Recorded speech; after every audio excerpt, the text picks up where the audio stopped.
Hello student, हम लोग एनाएरोबिक respiration के बारे में पढ़ रहे थे। एनाएरोबिक रेस्पिरेशन में हमने क्या पढ़ा था? जो एब्सेंस ऑफ ऑक्सीजन में होता है, यानी एब्सेंस ऑफ एयर में होगा, वो क्या कहलाएगा? हमारा एनाएरोबिक रेस्पिरेशन। और इस प्रोसेस को हम लोग क्या बोलते हैं? फर्मेंटेशन। यानी कि carbon dioxide absence of oxygen में ब्रेक करता है तो ethyl alcohol carbon dioxide plus energy बनाता है। ये एनर्जी हमारा 2 ATP बनाता है। 2 ATP एनर्जी बनता है। और जो एरोबिक रेस्पिरेशन में 38 ATP एनर्जी बनता है। और इस प्रोसेस को हम लोग फर्मेंटेशन बोलते हैं। एग्जाम्पल में से क्या हो जाएगा? किसमें एनाएरोबिक रेस्पिरेशन होता है? तो ईस्ट, बैक्टीरिया, पैरासिटिक, फ्लैटवर्म, इसमें हमारा एनाएरोबिक रेस्पिरेशन होता है। कभी कभी ह्यूमन बींग्स में भी एनाएरोबिक रेस्पिरेशन होता है। कैसे? मसल सेल्स में, जिस समय वो फिजिकल एक्टिविटी करते हैं, रनिंग करते हैं, एक्सरसाइज करते हैं, उस समय हमारे बॉडी में जो ग्लूकोज है वो ब्रेक कर जाता है एब्सेंस ऑफ ऑक्सीजन में, absence of O2, absence of oxygen में ये क्या करता है? ब्रेक कर जाता है। और ब्रेक करने से क्या बना लेता है? Lactic acid. और साथ साथ इसमें भी एनर्जी बनता है, जो 2 ATP एनर्जी बनता है। तो ये लैक्टिक एसिड बनता है। और इस लैक्टिक एसिड के फॉर्मेशन के कारण ही हमारे मसल्स में क्रैम्प आता है। देखते हैं कि कभी कभी चलते चलते दौड़ते तो एकाएक हमारे मसल्स में पेन हो जाता है, पैर के मसल्स में पेन हो जाता है, जिसको हम लोग बोलते हैं क्रैम्प आ गया है, या बोलते हो, ये सिंपल भाषा में बोलते हो कि बग्घा लग गया। तो वही किसके कारण होता है? लैक्टिक एसिड के कारण। तो जिस समय हम लोग दौड़ते हैं, एक्सरसाइज करती है, कोई भी फिजिकल एक्टिविटी अगर हम कर रहे हैं, उस समय हमारे बॉडी में जो ग्लूकोज है वो एब्सेंस ऑफ ऑक्सीजन में ब्रेक कर जाता है और वो लैक्टिक एसिड का फॉर्मेशन करता है, साथ साथ 2 ATP एनर्जी भी बनाता है। और इसी लैक्टिक एसिड के कारण ही हमारे मसल्स में पेन होता है। दूसरी बात कि ये क्रैम्प जो है, इसे रिलीफ कैसे मिलेगा हमें? तो क्रैम्प किसके थ्रू रिलीफ मिलेगा? बाथ के थ्रू, मसाज के थ्रू। रिलीफ किससे मिलेगा? बाथ के थ्रू, मसाज के थ्रू। मसाज करेंगे अगर गर्म पानी से, hot water bath, hot water से अगर हम लोग स्नान करेंगे, मसाज करेंगे वाइल से, तो क्या हो जाएगा? हमारा क्रैम्प सही हो जाता है, हमारे पैर का दर्द सही हो जाता है। क्या होता है? लैक्टिक एसिड फॉर्मेशन के कारण हमारे जो ब्लड का सर्कुलेशन होता है वो क्या हो जाता है? रुक जाता है थोड़ी देर के लिए, जिसके कारण ये दर्द शुरू हो जाता है। और मसाज के कारण हमारा ब्लड सर्कुलेशन इम्प्रूव करेगा और फिर हमारा ब्लड का सप्लाई पूरे हमारे मसल्स में चला जाएगा, जिसके कारण हमारा क्रैम्प खत्म हो जाएगा। ठीक है। दूसरा है कि हमारा डिफरेंस क्या हुआ एरोबिक और एनाएरोबिक रेस्पिरेशन के बीच में, डिफरेंस क्या है? ठीक है, एरोबिक और एनाएरोबिक रेस्पिरेशन में डिफरेंस क्या है? तो पहला डिफरेंस क्या है?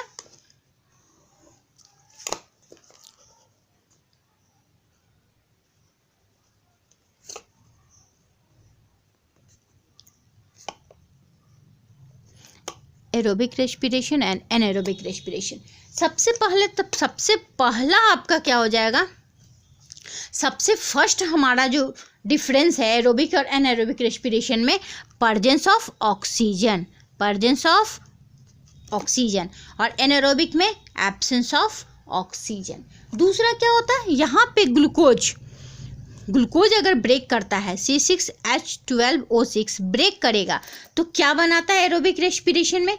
Carbon dioxide plus water plus 38 ATP energy बनाता है। लेकिन एनाएरोबिक रेस्पिरेशन में अगर ग्लूकोज ब्रेक करता है, एनाएरोबिक रेस्पिरेशन में ग्लूकोज ब्रेक करता है तो क्या बनाएगा? Ethyl alcohol, C2H5OH ethyl alcohol बनाता है और 2 ATP एनर्जी बनाता है। और हम लोग में जो ब्रेक करता है फिजिकल एक्सरसाइज समय, उस समय क्या बनाता है? लैक्टिक एसिड बनाता है। ठीक है। दूसरा कि एरोबिक रेस्पिरेशन किस में होता है? एरोबिक रेस्पिरेशन प्लांट्स में, एनिमल्स में एंड ह्यूमन बींग्स में भी होता है। और एनाएरोबिक रेस्पिरेशन हमारा किस में होता है? ईस्ट, बैक्टीरिया और वर्म्स। ठीक है। एरोबिक रेस्पिरेशन में एनर्जी आपका ज़्यादा प्रोड्यूस होगा। चौथा हमारा क्या हो जाएगा? हाई एनर्जी प्रोड्यूस होगा, हाई एनर्जी प्रोड्यूस होगा। और एनाएरोबिक रेस्पिरेशन में लेस एनर्जी प्रोड्यूस होगा। ठीक है। नेक्स्ट टॉपिक है इसी में हमारा ब्रीथिंग और ब्रीथिंग रेट। ब्रीथिंग पढ़ चुके हैं हम लोग कि ब्रीथिंग क्या है। Breathing is a process during which air rich in oxygen is taken in and air rich in carbon dioxide and water vapour is given out. यानी कि हम लोग ऑक्सीजन जब लेते हैं जिसमें ऑक्सीजन की मात्रा ज़्यादा होती है उसको हम लोग क्या बोलते हैं, इनहेलेशन बोलते हैं। और जिस समय हम लोग एक्सहेलेशन करते हैं, जैसे कि इनहेलेशन हो गया, ब्रीथिंग में हमारा क्या हो गया, इनहेलेशन।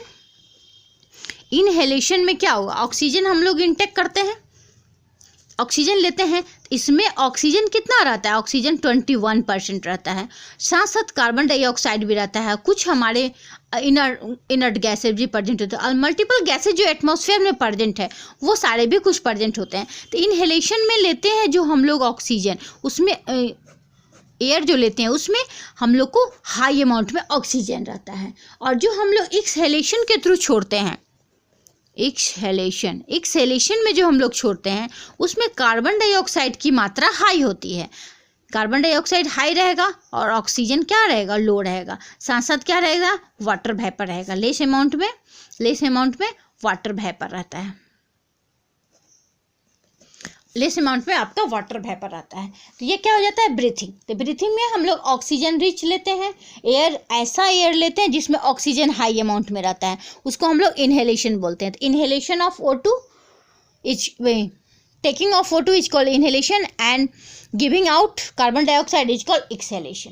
तो ये हो गया हमारा जो ब्रीथिंग जो है वो कंटिन्यूअस प्रोसेस है जो लाइफ टाइम प्रत्येक लिविंग ऑर्गेनिज्म में होते रहता है। जैसे ही ब्रीथिंग अगर स्टॉप होगा तो लाइफ भी स्टॉप हो जाएगा। दूसरा ब्रीथिंग रेट। ब्रीथिंग रेट क्या होता है, तो during breathing inhalation and exhalation occur alternate and continuously. यानी कि ब्रीथिंग क्या हो गया, ब्रीथिंग रेट में ब्रीथिंग रेट मीन्स क्या हो गया, 1 inhalation and 1 exhalation, 1 inhalation and 1 exhalation. तो ये क्या हो गया, हमारा ब्रीथिंग रेट हो गया। तो यहाँ पे 1 ब्रीथिंग रेट हो गया, ठीक है, 1 ब्रीथिंग। यानी कि एक बार जो हम लोग सांस लिए सांस छोड़े, यानी कि 1 इनहेलेशन एंड 1 एक्सहेलेशन क्या कहलाता है, हमारा ब्रीथिंग रेट। तो ये 1 ब्रीथिंग रेट हो गया। और हमारा ब्रीथिंग रेट नॉर्मल कितना रहता है, पर मिनट हमारा 16 से 18 टाइम्स होता है पर मिनट, ठीक है। लेकिन जिस समय एक्सरसाइज करते हैं, हेवी वर्क करते हैं, उस समय हमारा ब्रीथिंग रेट बढ़ जाता है, चेंज हो जाता है, तो 25 टाइम्स हो जाता है कि पर मिनट। कब, जिस समय हम लोग फिजिकल एक्सरसाइज करते रहते हैं, फिजिकल एक्टिविटी करते रहते हैं, एक्सरसाइज के समय या फिजिकल एक्टिविटी के समय क्या हो जाता है, हमारा ब्रीथिंग रेट बढ़ जाता है। तो ब्रीथिंग रेट क्या हो गया, 1 inhalation and 1 exhalation. The number of time of person breathe in 1 minute is called breathing rate. मतलब 1 मिनट में जितना हम लोग ब्रीथ करेंगे वो ब्रीथिंग रेट हो जाता है। ये ब्रीथिंग रेट 16 से 18 टाइम्स होता है, यानी 60 to 80 टाइम्स होता है पर मिनट। 1 मिनट में हमारा 16 से 18 टाइम हम लोग इनहेलेशन एक्सहेलेशन करते हैं। तो एक इनहेलेशन और एक्सहेलेशन हमारा क्या हो जाता है, ब्रीथिंग रेट, ठीक है। 1 ब्रीथिंग रेट तो हमारा करेंगे ही, 1 ब्रीथ में हमारा क्या हो जाएगा, 1 इनहेलेशन एंड 1 एक्सहेलेशन।